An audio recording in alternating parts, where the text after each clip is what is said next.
Estamos estudiando lo que la Iglesia sí es a la luz de la palabra, lo que la Iglesia sí es, lo que sería la naturaleza de la Iglesia. Y dijimos que, en primer lugar, la Iglesia es la obra, ¿recuerda? La obra de Dios. No es el resultado de las obras de los hombres, de la organización de los hombres, es la obra de Dios desde el principio hasta el final. En segundo lugar, dijimos que era el pueblo espiritual. ¿Sí? El pueblo espiritual. De todas las naciones, Dios ha formado un solo pueblo espiritual y ese es el testimonio de la naturaleza de la Iglesia. En tercer lugar, dijimos que era el cuerpo. Esto fue lo último que estuvimos estudiando, el cuerpo de Cristo. Y estuvimos viendo varios pasajes y también lo que esto implicaba por el hecho de que la Iglesia sea el cuerpo de Cristo. En esta tarde vamos a continuar con la naturaleza y vamos a ver que la Iglesia es la familia de Dios. Esto es lo que es la Iglesia. Y lo vamos a ver en tres aspectos. Primero, lo que tiene que ver con lo que hemos recibido. Hemos sido adoptados. Hemos sido adoptados. No somos de la familia de Dios por derecho. Somos de la familia de Dios por adopción. Así que la adopción implica que Dios ha venido y nos ha dado un derecho que no nos correspondía. Nos ha dado el derecho de ser llamados hijos suyos, nos ha adoptado por medio de la sangre de Cristo. Vamos a ver esto en algunos pasajes. Por ejemplo, acompáñame a Gálatas capítulo 4. Gálatas capítulo 4. Y recuerda que Gálatas fue escrito a la iglesia que estaba en esta ciudad, en Galacia, que habían sido afectados y ellos habían recibido con agrado, habían escuchado un evangelio diferente, no el verdadero evangelio, habían escuchado un evangelio diferente, un falso evangelio, lo habían dado por bueno. Y Pablo entonces está confrontando a esta iglesia con esta actitud. Y ese evangelio falso tenía que ver con la enseñanza de la necesidad de cumplir la ley de Moisés, la ley del Antiguo Pacto, la ley del Antiguo Testamento, si quieres ser salvo. Para ser salvo debes cumplir con las normas del Antiguo Testamento. Debes vivir conforme a la ley. Y esto implicaba, debes hacerte judío por medio de la circuncisión. Debes cumplir con las normas judías, debes hacerte judío. Y no solamente esa enseñanza va en contra de lo que Dios ha hecho haciendo un solo pueblo espiritual, que ya no es el pueblo étnico de Israel, sino que también tiene que ver con la familia, con la enseñanza de que somos de la familia de Dios, no porque pertenezcamos a la tribu de Israel o porque pertenezcamos o nos unamos a Israel étnico por medio de actos de obediencia del Antiguo Pacto. Entonces, esto está en el centro de esta carta. Si nosotros los creyentes somos llamados a cumplir la ley para formar parte de la familia de Dios. Y dice Gálatas capítulo 4, versículo 1, digo pues, mientras el heredero es menor de edad, en nada es diferente del siervo, aunque sea el dueño de todo, sino que está bajo guardianes y tutores hasta la edad señalada por el Padre. Paramos un momento. Esto viene de lo dicho anteriormente. Lo dicho anteriormente está poniendo un símil para qué ha sido dada la ley. La ley no ha sido dada para ser cumplida. La ley ha sido dada como nuestro ayo, nuestra niñera, nuestro tutor, para guiarnos. Y observa cómo eso está aquí enseñado en los versículos anteriores. Capítulo 3, dice el versículo 23. Y antes de venir la fe, estábamos encerrados bajo la ley, confinados para la fe que había de ser revelada. De manera que la ley ha venido a ser nuestro, ¿qué dice? Nuestro ayo. Y ahí se está refiriendo a nuestro tutor. Es lo mismo que ha dicho en el versículo 2 del capítulo 4. Capítulo 4, versículo 2, cuando el heredero es menor de edad, ¿tiene qué? Dice, tiene tutores. Así que está siguiendo la misma idea. Y observa que en el capítulo 3, versículo 24, dice, de manera que la ley ha venido a ser nuestro ayo para conducirnos a Cristo a fin de que seamos justificados por la fe. Y observa que continúa diciendo, pero ahora que ha venido la fe, ya no estamos bajo ayo. Pues todos sois, ¿qué dice? ¿Qué dice? Todos sois hijos de Dios. Y está marcando una diferencia de la falsa doctrina en la que dice que los hijos de Dios son los que cumplen la ley. ¿Me explico? Y Pablo está diciendo, no hace falta que cumpláis la ley. Ya no estamos bajo nuestro ayo, nuestro tutor. La ley fue dada para llevarnos al conocimiento del pecado, de nuestra necesidad de perdón y reconciliación. Pero ahora que ha venido la fe, somos justificados por medio de la fe en Cristo Jesús, en la justicia perfecta de Cristo. Ahora somos hijos de Dios, no por la ley, sino por la fe, por medio de la fe en Cristo. Así que observa que ahí dice, versículo 26, pues todos sois hijos de Dios mediante la fe en Cristo. Pregunta, ¿quiénes son hijos de Dios?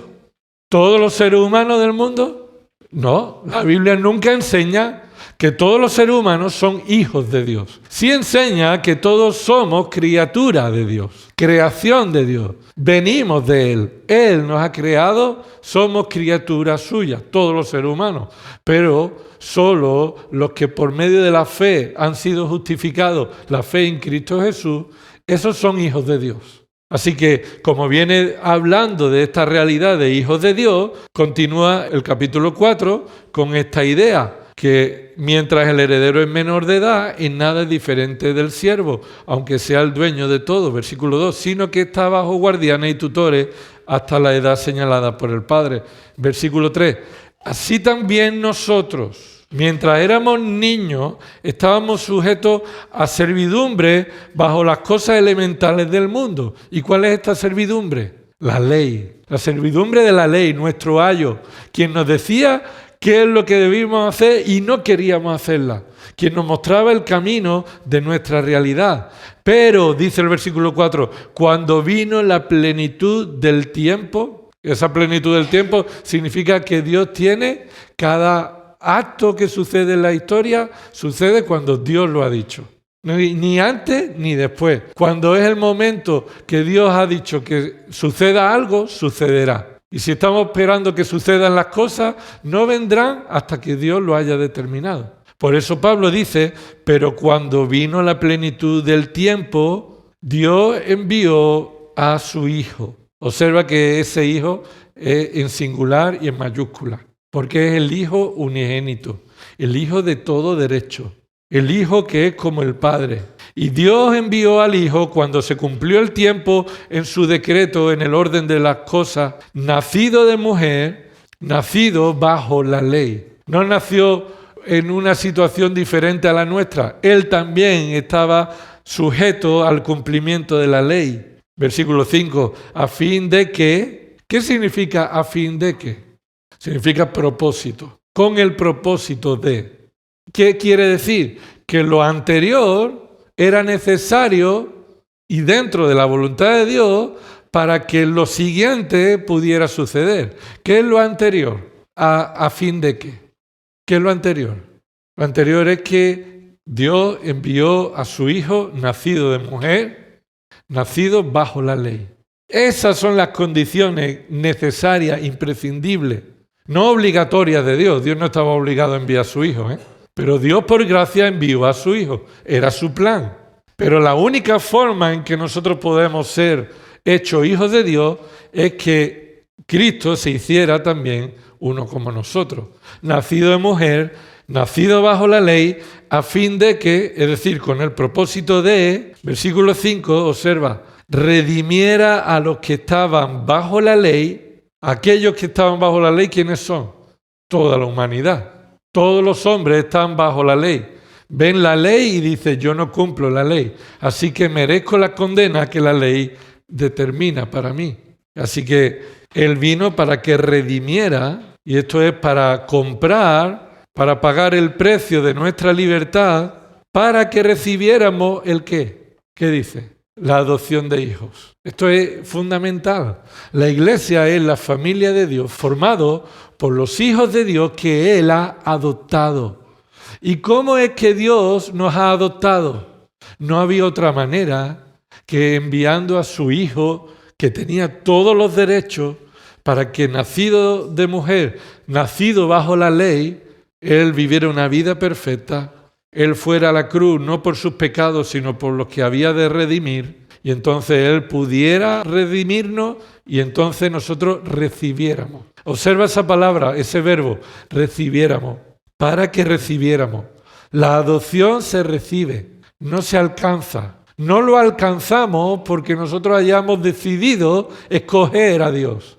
Recibimos la adopción porque Él ha decidido soberanamente, independientemente, adoptarnos como su hijo sin que lo mereciéramos y sin que lo pudiéramos alcanzar. Así que somos la familia de Dios porque somos adoptados. Y eso es la obra soberana de Dios. Por eso no te olvides de que esta es la obra de Dios. Somos hijos de Dios porque Él nos ha adoptado. Versículo 6. Y porque sois hijos, esto nos va a presentar una realidad. A consecuencia de que sois hijos, ¿qué has hecho tú y yo para ser hijos de Dios? Nada, ¿no? Y a consecuencia de la nada, de lo que hemos recibido por gracia, entonces ahora tenemos capacidad nueva, una nueva oportunidad. Observa el versículo 6. Porque soy hijo de Dios, Dios ha enviado el Espíritu de su Hijo a nuestros corazones, clamando Abba Padre. Así que podemos clamar Abba Padre porque Él nos ha adoptado y además también nos ha enviado ¿a quién? Al Espíritu de su Hijo. El Espíritu de su Hijo, el Espíritu Santo que mora en nosotros, es el único que te puede capacitar para clamar a Dios como Padre. Y sabemos que esta expresión, Abba Padre, las veces que aparece en la Escritura, está en un contexto de angustia. Jesús lo dijo en el huerto, cuando estaba profundamente abatido, angustiado y sudaba gotas de sangre. Y Él dijo en ese momento, ¿qué dijo? Abba Padre.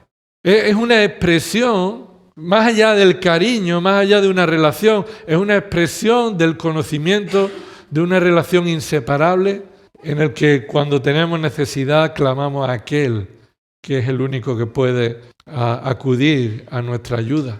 Así que por el hecho de ser adoptados hijos de Dios, ahora podemos clamar a Dios y podemos reconocer que Él es el que puede ayudarnos en toda necesidad.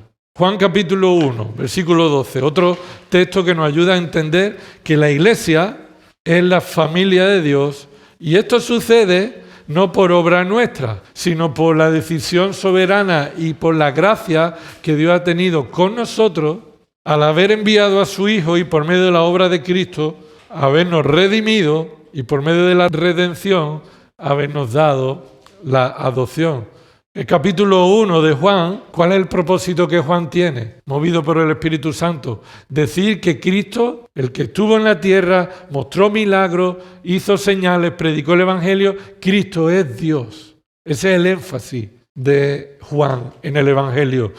Cristo es Dios. Por eso empieza con esa declaración inconfundible e inalterable, aunque los testigos del anticristo quieran darle la vuelta.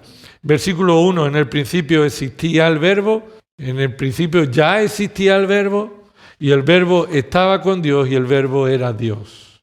Y el verbo se refiere a el Hijo. Versículo 14, y el verbo se hizo carne y habitó entre nosotros y vimos su gloria.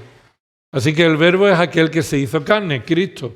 Ahora, cuando nos dicen los versículos del 1 al 13, la obra de Cristo al alumbrar a la tierra cuando Él vino, nos dice una cosa muy peculiar.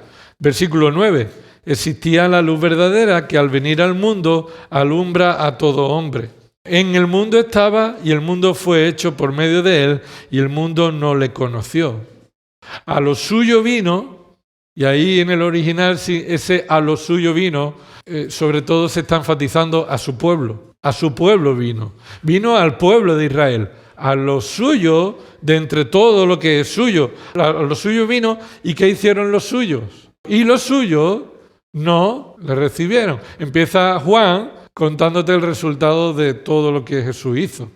Vino a lo suyo, pero los suyos no le recibieron. ¿A quién se refiere a los suyos? Se refiere al pueblo de Israel. Y especialmente los dirigentes, los cabezas de la representación de la nación, los dirigentes religiosos y los poderes de la nación, los ancianos. Pero observa que hay un pero, versículo 12. Pero a todos los que le recibieron. A todos los que le recibieron. Entonces observa que hay una distinción entre los suyos y todos los que le recibieron. ¿Lo ves? A todos los que le recibieron. Que escucha, incluye a gente judía. Incluye a gente judía, pero no a la nación. Los dirigentes de la nación lo rechazaron. Y la nación en general lo rechazaron, aunque algunos de los judíos sí creyeron en Cristo, recibieron a Cristo. Dice el versículo 12, pero a todos los que le recibieron les dio el derecho de llegar a ser hijos de Dios. Y ahí es donde está la razón por la que somos familia. Hemos recibido derecho. Es decir, no nos reconoció el derecho. Cuidado, que es diferente. Dios no reconoció nuestro derecho. ¿Por qué? ¿Qué diferencia hay entre recibir y reconocer? Reconocer significa que tendríamos el derecho de por sí. Pero el texto dice, recibimos el derecho que no teníamos por nosotros mismos. Entonces se nos dio el derecho, recibimos el derecho de ser hijos de Dios. Es decir, los que creen en su nombre. Y esto aclara a los que le recibieron.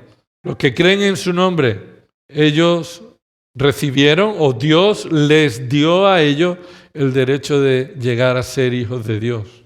Que el versículo 13 enfatiza de dónde vino esto. Esto vino de la voluntad, esto lo hemos señalado en muchas ocasiones, y en dos aspectos, no y sí. De la voluntad, no de hombre, no de sangre, que dice, no nacieron de sangre, ni de la voluntad de carne, ni de la voluntad de hombre. Tres aspectos en que enfatiza que ellos no nacieron, no recibieron ese derecho porque vino por una voluntad de hombre, sino que vino por la voluntad de Dios, esa voluntad soberana de Dios.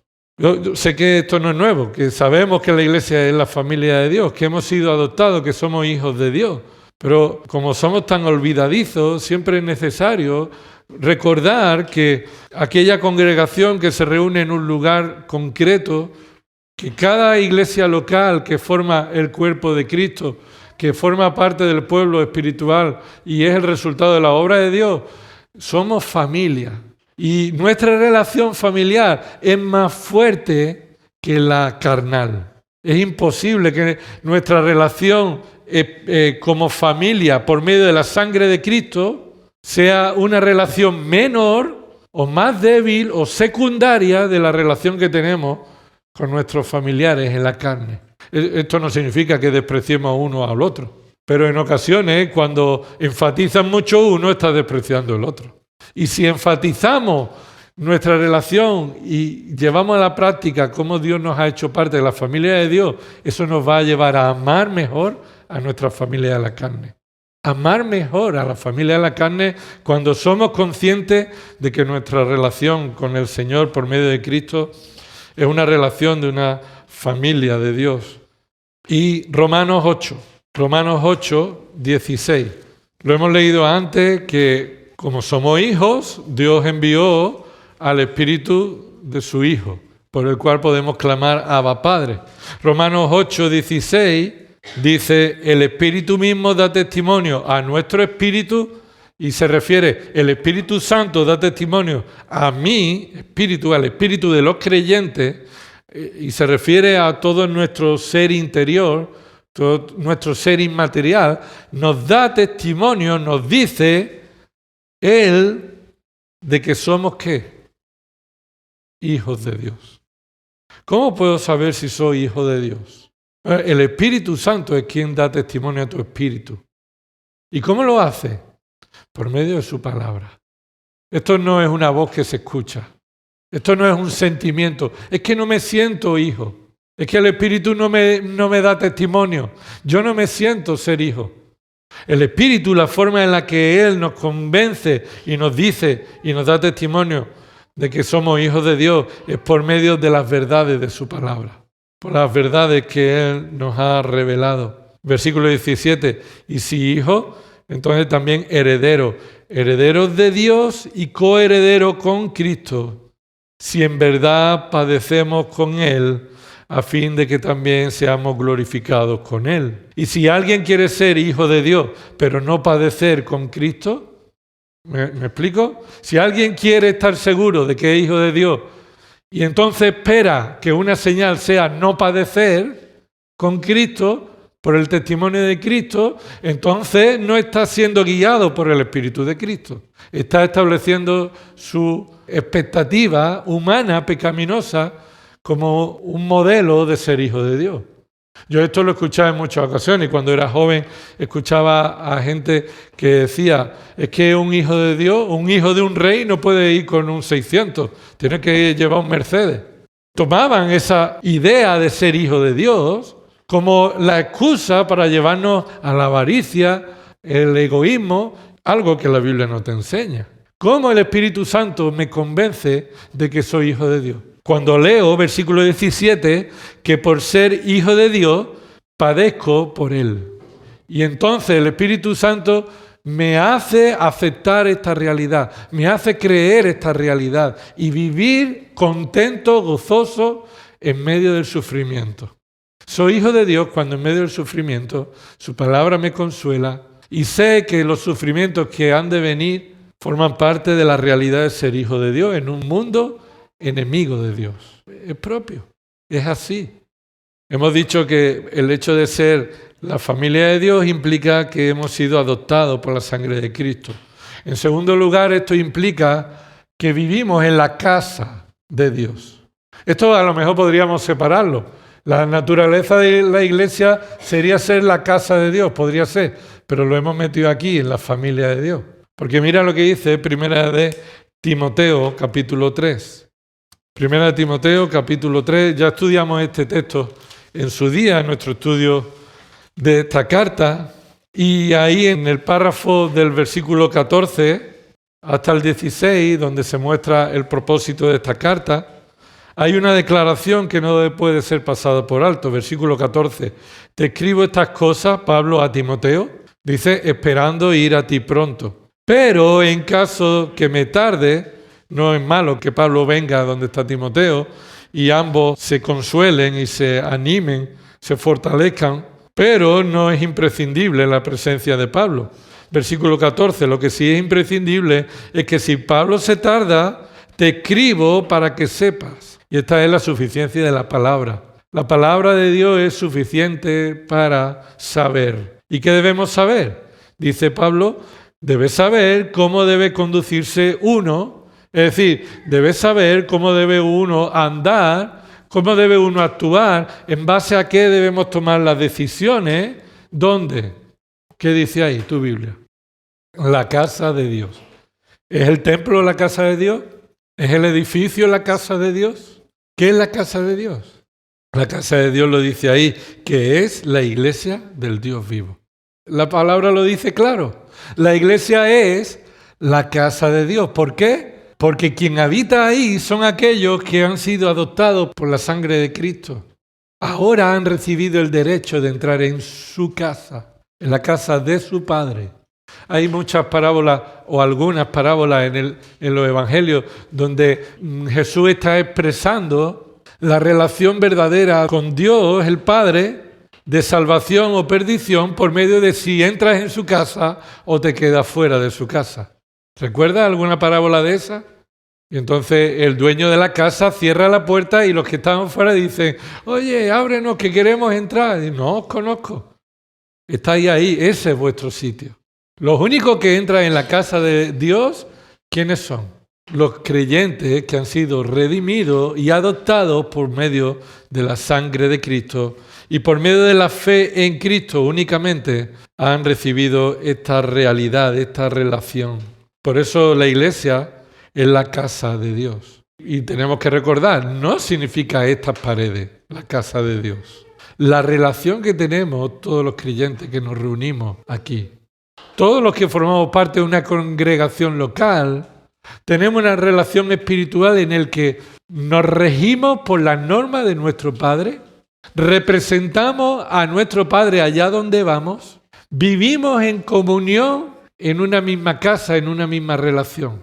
Somos hermanos. Y yo, orando por este tema, pensaba, ¿cuántas veces nos llamamos hermanos o hermanas de una manera consciente? Sabemos lo que decimos, nos llamamos hermanos y hermanas porque somos creyentes, pero ¿cuántas veces podemos perder el significado más profundo que eso tiene? La realidad que eso implica. La realidad que implica nos lleva al tercer punto. Estamos unidos en el amor ¿de quién? En el amor de Cristo o en el amor del Dios Trino. Diferentes textos nos dicen eso. Estamos unidos en el amor de Cristo. Si somos parte de la familia se caracteriza ¿por qué? Porque se ama. Pero es el resultado de la obra de Dios en nosotros. Ser parte de una congregación de la Iglesia de Dios es que Dios empezó una obra en nosotros, en el que habiéndonos adoptado por la sangre de Cristo y estando dentro de una relación con Dios, que estamos en su casa, sabemos nuestro destino, sabemos dónde Él ha preparado un lugar para nosotros, pero eso implica que también estamos unidos en amor. No puede haber indiferencia en el cuerpo de Cristo, en la familia de Cristo. ¿Quieres verlo conmigo? Mira Primera de Juan. Y no vamos a ver todos los textos que ahí podría haber. Hay muchos pasajes en esta carta de Primera de Juan que lleva a las implicaciones que tiene ser parte de la familia de Dios. Tú dices que amas a Dios. Tú dices que eres hijo de Dios. ¿Qué es lo más repetido en la carta de Juan? Hijitos. Es lo más repetido. ¿Y sabe qué es lo segundo más repetido? Cuando en lugar de decir hijitos dice amados. Es lo más repetido. Es la carta del amor. Y es la carta del amor porque es el amor de Cristo, el amor del Padre, el amor del Espíritu Santo hacia nosotros, que es la identificación de los verdaderos hijos de Dios. Un verdadero hijo de Dios no es que debe procurar amar, es que va a amar. No nos confundamos. No debes amar para demostrar que eres hijo de Dios. Porque si no eres hijo de Dios, por más que lo quieras demostrar por el amor, no lo vas a poder hacer. No será el amor de Dios, será algo ficticio, algo falso. Si eres hijo de Dios, de manera inevitable vas a amar como tú has sido amado. Mira el capítulo 3, versículo 1. Mirad cuán gran amor. Mirad cuán gran amor. Y esa palabra mirad es un llamado a maravillarte. Observa qué gran amor nos ha otorgado el Padre para que seamos llamados hijos de Dios. Somos llamados hijos de Dios por el gran amor con el que el Padre nos ha amado.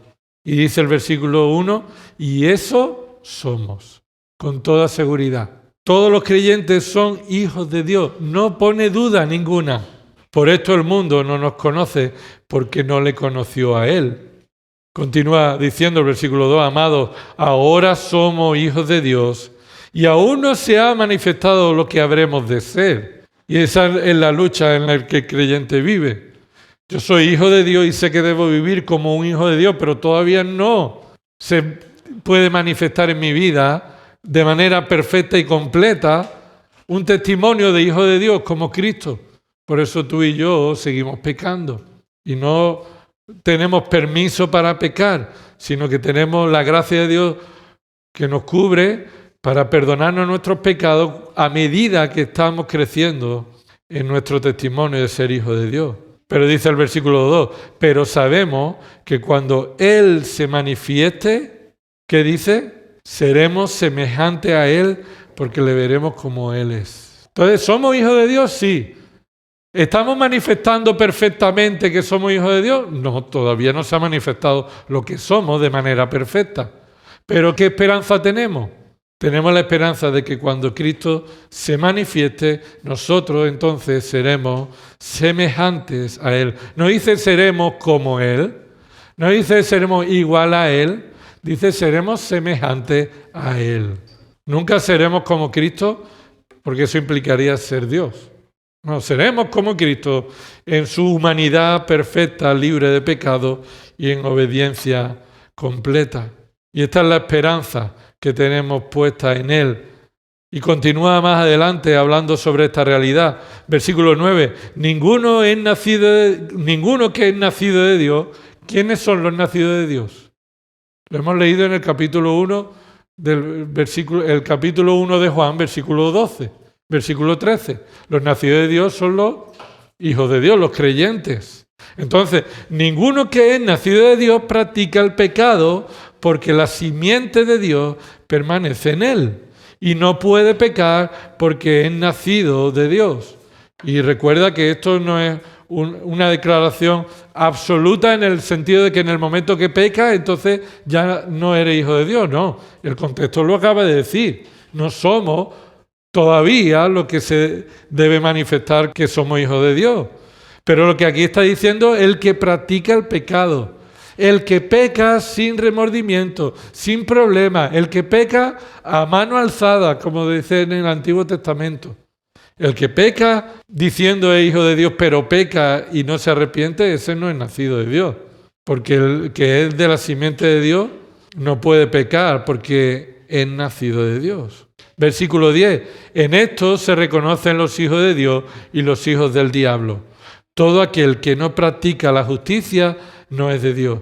Tampoco aquel que no... ¿Qué? ¿Qué dice? Entonces, qué sorprendente expresión esta. La de la relación entre ser hijo de Dios y el amor. Inseparable. Somos hijos de Dios, dímelo, pero demuéstramelo. Se verá en cómo me amas, en cómo te amo. Esa es la forma en la que se manifiesta, de manera inevitable. Todo aquel que no ama a su hermano, ¿qué? No es nacido de Dios. ¿Por qué? Porque el hecho de ser de la familia de Dios significa que estamos unidos en el amor. Claro, esto implica, Señor, perdóname mi egoísmo, porque me amo más a mí que a mis hermanos. Esto significa que soy confrontado con la realidad de que debo crecer en el amor de Cristo y en el amor a los hermanos. Por supuesto, nos amamos de manera perfecta, pero somos llamados a considerar que esto es inevitable, que los creyentes somos llamados a confesar nuestros pecados para crecer en el amor unos a los otros. Versículo 11, mira lo que dice. Porque este es el mensaje que habéis oído desde el principio, que nos amemos unos a otros. ¿Es un mensaje nuevo? No, lo que está diciendo es que es el mensaje que ya estaba en Deuteronomio. El mayor mensaje y mandamiento, ¿cuál es? Ama a Dios con todo lo que eres y ¿qué? Y a tu prójimo como a ti mismo. Solo los creyentes pueden hacer esto. Y van a expresar amor fuera. Pero lo que está diciendo Juan, no me diga que tú amas a los de fuera cuando no amas a los de dentro. Es el énfasis de Juan. Que el amor de Cristo debe manifestarse en el contexto de la familia. Y si esto sucede aquí, en la relación de iglesia, inevitablemente es que va a suceder con los de fuera. Pero ellos estaban justificando que decían que amaban a Dios cuando decían que ellos trataban bien a los demás. Y Juan les dice, bueno, y cuando tú ves a tu hermano tener necesidad, ¿qué? Y le dice, bueno, que Dios te provea. ¿Qué? ¿Eso es amar? Eso no es amar. Y aquí el llamado es confrontar a los que decimos ser hijos de Dios si estamos creciendo en el amor unos con otros. Versículo 12, vaya ejemplo que se nos pone. No como Caín, que era del maligno. ¿Qué significa? Versículo 10, era hijo del diablo, igual que todo el mundo, ¿eh? Todo el mundo somos hijos del diablo hasta que el Señor nos adopta. Pero él era hijo del diablo y mató a su hermano. ¿Y por qué causa lo mató? Porque sus obras eran malas y las de su hermano eran justas, es decir, conforme a la voluntad de Dios. Por envidia, por arrogancia, por el pecado de Caín, Caín mató a Abel. Y por eso dice el versículo 13, con esto terminamos, hermanos, no os maravilléis si el mundo os odia. Nosotros sabemos que hemos pasado de muerte a vida porque amamos a los hermanos. Fíjate qué declaración hace Juan. Nosotros sabemos que hemos pasado de muerte a vida porque vemos que amamos ¿qué? Que amamos a los hermanos. El que no ama, implica el que no ama a su hermano, permanece en muerte, no ha pasado de muerte a vida. Versículo 15, todo el que aborrece a su hermano es homicida.